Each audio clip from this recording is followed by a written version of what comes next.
20 anak-anak selebriti yang tampan, cantik dan comel. Anak Izara Aisyah dan Adib Khalid. And this is my little sister. Irisa Alaya dan Amara Amina.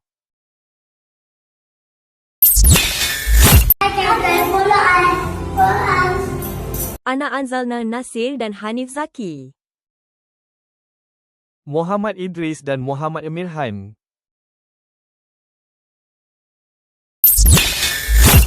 Anak Datin Lisa Surihani dan Datuk Yusri.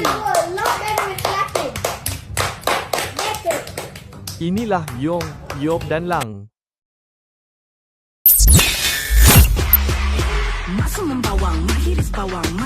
Anak Datuk Sri Siti Nurhaliza dan Datuk Sri Khalid Muhammad Jiwa.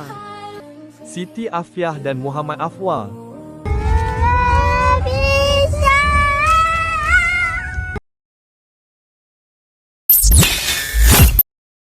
Anak Shah Indrawan Ismail atau Tomok dan Rahayu Abbas.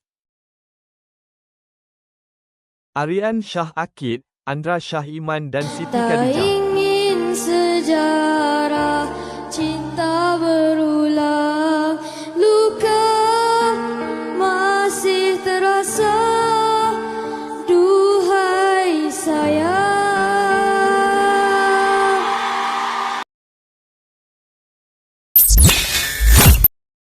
Anak Diana Daniel dan Farid Kamil. Muhammad, anak sulung, manakala Nur, Aurora anak bongsu. Seronoknya mereka dua beradik. Nampak macam pergi summer camp je.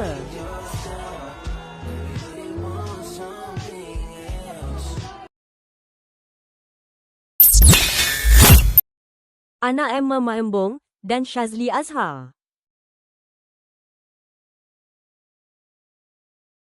Syarik Gabriel dan Syakil Aryan Shah. Ihdinas Lina. siratal Tadam. mustaqim. Tadi. Anak Amira Rosli dan Amar Bahrain. Comelnya mereka menunaikan umrah. Akif Anaki dan Aira Arisa.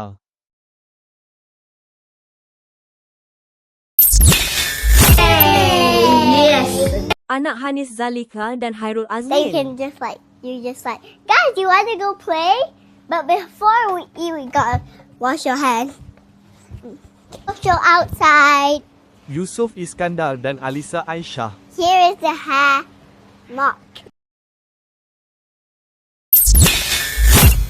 Tampan, cantik dan comel semuanya, kan?